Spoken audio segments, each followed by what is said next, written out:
Hola a todos y bienvenidos a Biblioteca Resumida. Aquí encontrarás los mejores resúmenes de libros, perfectos para aquellos que aman la lectura, pero que no siempre tienen el tiempo para leer cada página. Si te gusta el contenido, no olvides suscribirte al canal para no perderte ningún resumen. Vamos a empezar. Resumen de CIA, Historia de la compañía de Eric Frattini. Introducción. Tras el final de la Segunda Guerra Mundial, los Estados Unidos emergieron como una potencia global con responsabilidades nunca antes asumidas. El presidente Harry S. Truman, consciente del nuevo equilibrio internacional y del inicio de la Guerra Fría, comprendió la urgencia de crear un sistema de inteligencia centralizado que garantizara la seguridad nacional frente a las amenazas del comunismo internacional. Así, el 26 de julio de 1947, mediante la Ley de Seguridad Nacional, se estableció oficialmente la Agencia Central de Inteligencia, CIA. La ambigüedad fundacional fue evidente desde el principio. Su misión era coordinar la información de inteligencia de múltiples fuentes, pero sin tener competencias operativas dentro del territorio estadounidense. En teoría, no se le permitía espiar ciudadanos estadounidenses ni intervenir en la política doméstica. Sin embargo, la historia de la CIA demostraría cómo esa línea se desdibujó constantemente a lo largo de las décadas. Los primeros reclutamientos se enfocaron en miembros veteranos de la OSS, Office of Strategic Services, la agencia que durante la Segunda Guerra Mundial se encargó de operaciones clandestinas en territorio enemigo. Aquellos agentes traían consigo una visión pragmática del espionaje, muchas veces amoral, donde el fin justificaba los medios. En la CIA encontraron un nuevo campo de batalla y una estructura más ambiciosa, orientada a sostener la supremacía global de Estados Unidos. Eric Frattini, en su obra monumental, reconstruye con agudeza el funcionamiento interno de la agencia, a través de una estructura basada en cientos de preguntas y respuestas que abarcan desde sus orígenes hasta sus operaciones más recientes. Frattini no se limita a exponer datos.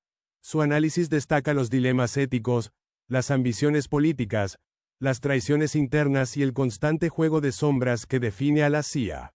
Desde experimentos como MK-Ultra, hasta la promoción de golpes militares, pasando por asesinatos encubiertos, la CIA ha intervenido en casi todos los rincones del mundo. Su accionar ha provocado consecuencias de largo alcance. Dictaduras impuestas, guerras civiles prolongadas, desinformación masiva y una cultura de secreto que a menudo ha desafiado los valores democráticos que supuestamente debía proteger. Capítulo 1. Orígenes. El contexto de la Guerra Fría convirtió la inteligencia en un recurso estratégico indispensable. El temor al avance soviético y a la expansión del comunismo provocó que Estados Unidos adoptara una política exterior cada vez más intervencionista. La CIA se convirtió rápidamente en el brazo operativo de esa política. Antes de su creación formal, existieron intentos de organizar los servicios de inteligencia, como el Central Intelligence Group, CIG, y la Strategic Services Unit, SSU. Estas organizaciones carecían de una estructura clara, y sus competencias se superponían con las de otras agencias.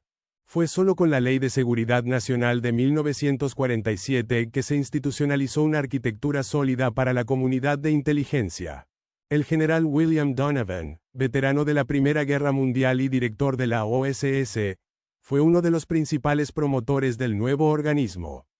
Su experiencia en operaciones clandestinas en Europa le permitió imaginar una agencia que operara de forma permanente, con recursos ilimitados y sin la necesidad de someterse a los controles del Congreso o del Poder Judicial. Sin embargo, su propuesta se enfrentó a la oposición del FBI, especialmente de su director, J. Edgar Hoover, que veía en la CIA una amenaza a su hegemonía en asuntos internos. A medida que aumentaba la tensión con la URSS, se hizo evidente la necesidad de una organización que pudiera actuar con rapidez, discreción y eficacia. La directiva NSC 10/2 otorgó poderes especiales a la CIA, autorizándola a realizar operaciones encubiertas, incluyendo propaganda, sabotaje, guerra económica y apoyo a movimientos insurreccionales. A partir de ese momento, la CIA ya no sería solo una agencia de análisis, sino también un actor activo en la política global. Uno de los primeros éxitos fue la intervención en Italia en 1948, donde la CIA apoyó con millones de dólares a los partidos anticomunistas para evitar la victoria electoral de la izquierda. Esta operación marcó el inicio de una larga serie de intervenciones que continuarían durante todo el siglo XX. No obstante, también hubo fracasos notorios, como la falta de previsión respecto a la invasión de Corea del Sur o la intervención china en ese conflicto. Capítulo 2. Directores. La figura del director de la CIA ha sido clave en el rumbo y la cultura organizativa de la agencia. El almirante Roscoe Hillenkotter, primer titular del cargo, provenía del mundo militar y fue criticado por su falta de iniciativa ante los desafíos de la Guerra de Corea. Su sucesor, Walter Bedell Smith, profesionalizó la agencia y mejoró los canales de comunicación con el presidente y el Consejo de Seguridad Nacional. Sin embargo, fue Allen Dulles quien consolidó el modelo operativo de la CIA como una entidad global e intervencionista. Dulles, abogado y diplomático de carrera, tenía una visión imperial del rol de Estados Unidos. Bajo su liderazgo, 1953 a 1961, la agencia planificó y ejecutó operaciones que definieron la geopolítica de la posguerra. El golpe de Estado contra Mossadegh en Irán, que reinstaló al Shah, y el derrocamiento de Jacobo Arbenz en Guatemala, apoyado por la United Fruit Company, fueron logros que lo consolidaron como un estratega implacable. Dulles no solo creó redes de influencia internacional, también cultivó una cultura de secretismo y lealtad absoluta. Su forma de dirigir era vertical y personalista, y quienes no compartían su visión eran marginados. Durante su gestión, la CIA financió a medios de comunicación, universidades y grupos de presión para moldear la opinión pública mundial. El escándalo que provocó la fallida invasión de Bahía de Cochinos, Cuba, 1961, selló su salida, aunque su legado perduraría. Tras Dulles, directores como John McCone y Richard Helms continuaron con las operaciones encubiertas en América Latina y el sudeste asiático. William Colby enfrentó los efectos del escándalo Watergate y la apertura de los archivos secretos durante el Comité Church, lo cual reveló asesinatos, espionaje interno y programas de control mental. George H.W. Bush, antes de llegar a la presidencia, ocupó brevemente la dirección de la CIA, contribuyendo a limpiar su imagen institucional. En la era Reagan, William Casey fortaleció el papel de la CIA como instrumento de guerra no convencional. Su implicación en el escándalo Irán contra lo colocó en el centro de una de las mayores crisis políticas del siglo XX. Casey murió antes de testificar, y su figura quedó envuelta en un aura de conspiración. Con la caída del muro de Berlín, la CIA perdió su enemigo tradicional. El nuevo reto fue el terrorismo internacional. George Tenet asumió la dirección en un periodo complejo, y su papel en la justificación de la invasión a Irak, basada en información errónea, generó severas críticas. Aún así, su habilidad política lo mantuvo en el cargo durante los gobiernos de Clinton y Bush. Capítulo 3. Espías. El espionaje humano ha sido la columna vertebral de la CIA. Si bien la tecnología evolucionó exponencialmente, la labor de los espías sobre el terreno, Human Intelligence o HUMINT, sigue siendo esencial. Estos agentes, que a menudo vivían dobles vidas, enfrentaban no solo riesgos físicos, sino dilemas morales y crisis de identidad. La CIA dividía a sus operativos en dos grandes grupos: los que trabajaban bajo cobertura oficial, como diplomáticos en embajadas, y los NOC, Non-Official Cover, quienes operaban sin respaldo alguno y podían ser detenidos o ejecutados sin que el gobierno de Estados Unidos los reconociera. Su entrenamiento era extenso: idiomas, defensa personal, sabotaje, técnicas de interrogatorio, uso de documentos falsos, y análisis psicológico. La granja, el campo de entrenamiento ubicado en Virginia, era el epicentro donde los futuros espías eran moldeados. Allí se simulaban embajadas enemigas, se practicaban misiones bajo presión extrema y se analizaban casos reales de operaciones fallidas. El énfasis no era solo físico o técnico, sino también mental. Un agente debía ser capaz de mentir sin titubear, improvisar bajo amenaza y resistir la tortura sin quebrarse. La seducción y el sexo también fueron herramientas utilizadas. El sexpionaje permitía obtener secretos de figuras políticas o militares a través de relaciones íntimas. Mujeres y hombres eran entrenados en técnicas de seducción, fotografía oculta y chantaje emocional. Casos como el de Aldrich Ames, que durante años vendió información al KGB desde dentro de la CIA, expusieron las debilidades de la contrainteligencia. La traición de Harold Nicholson y la red de espías descubierta en los años 90 obligaron a revisar los protocolos de seguridad interna. A pesar de ello, los fallos continuaron. La agencia comprendió que ningún sistema es infalible cuando se trata de seres humanos. Capítulo 4. Traidores. La historia de la CIA también está marcada por traiciones internas que han provocado daños incalculables. Algunos de estos traidores trabajaron durante años desde dentro, entregando secretos sensibles a potencias enemigas como la Unión Soviética. Otros, motivados por el dinero, la ideología o simples resentimientos, comprometieron la seguridad de operaciones enteras. Estas figuras fueron vistas por sus colegas como el epítome de la deslealtad. Aldrich Ames es uno de los casos más notorios. Analista de contrainteligencia, Ames comenzó a trabajar para el KGB en 1985, proporcionando los nombres de agentes dobles rusos que trabajaban para la CIA. La consecuencia inmediata fue la detención y ejecución de varias fuentes estadounidenses dentro de la URSS. Lo más alarmante es que, durante años, sus gastos desmedidos y estilo de vida lujoso no fueron suficientemente cuestionados por la agencia. Su traición se mantuvo impune hasta 1994. Otro caso fue el de Edward Lee Howard, quien, tras ser despedido por la CIA, vendió secretos a los soviéticos y consiguió escapar a Moscú, donde vivió hasta su muerte. Howard logró eludir a la CIA gracias a una fuga cuidadosamente planeada, lo que puso en evidencia graves deficiencias en la supervisión de exagentes. Robert Hansen, aunque pertenecía al FBI, mantuvo contactos con la CIA y compartió información entre agencias.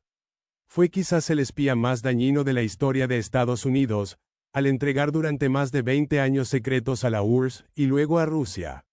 Su caso mostró una falla sistémica de control entre las agencias de inteligencia.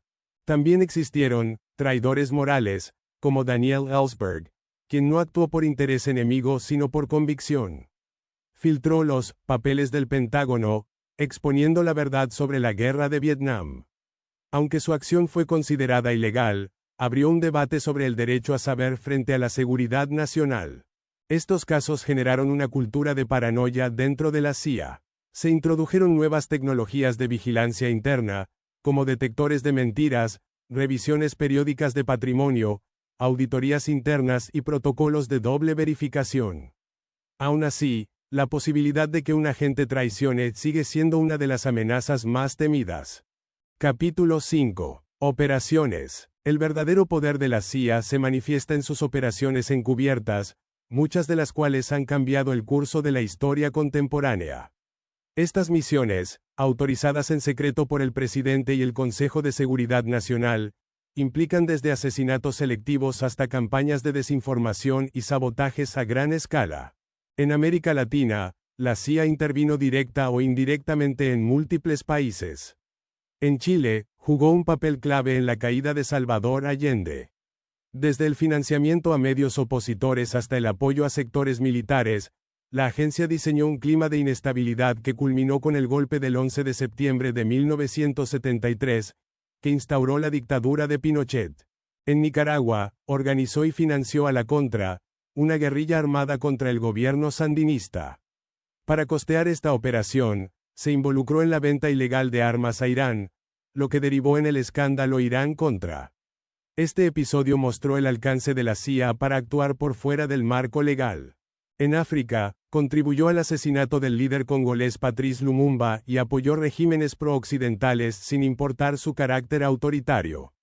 En el sudeste asiático, durante la guerra de Vietnam, lanzó el programa Phoenix, destinado a identificar y eliminar a líderes del Vietcong, con miles de muertos extrajudiciales.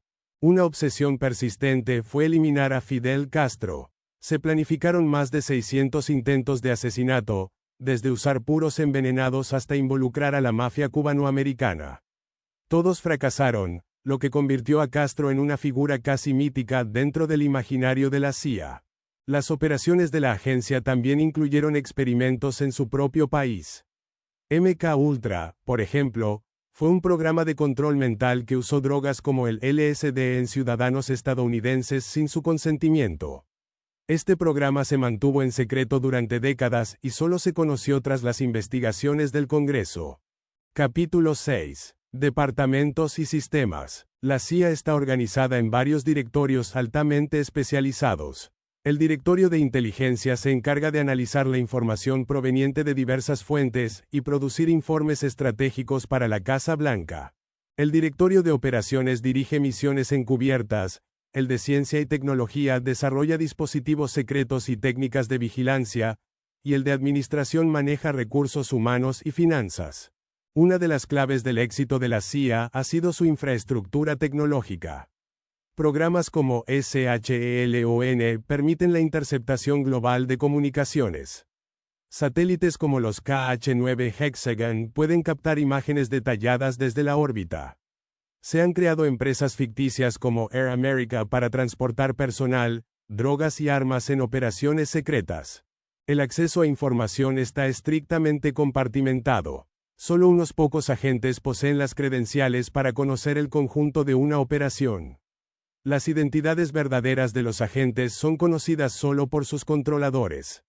Cada documento está clasificado en niveles que van desde confidencial hasta Top Secret, SCI, Sensitive Compartmented Information.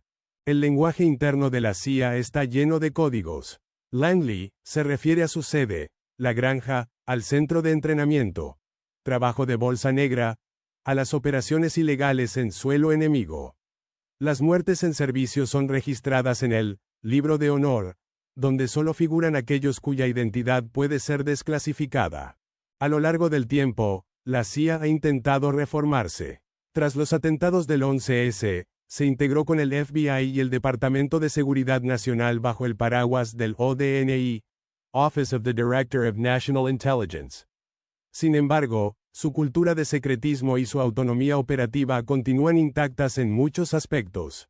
Eric Fertini cierra su obra señalando que la historia de la CIA no es simplemente la historia de una agencia, sino el relato secreto del poder global en el siglo XX. Detrás de cada crisis internacional, hay una sombra que se mueve entre despachos oscuros, redes de influencia y decisiones que nunca llegan a conocerse públicamente. La CIA es, en definitiva, el espejo oculto de la política exterior estadounidense. Y hasta aquí el resumen de hoy en Biblioteca Resumida. Espero que te haya gustado y que te animes a leer el libro completo. Si te pareció útil o interesante, no dudes en darle un pulgar arriba. Eso nos ayuda muchísimo. También te invito a suscribirte al canal para que no te pierdas los próximos resúmenes. Gracias por vernos y hasta el próximo libro.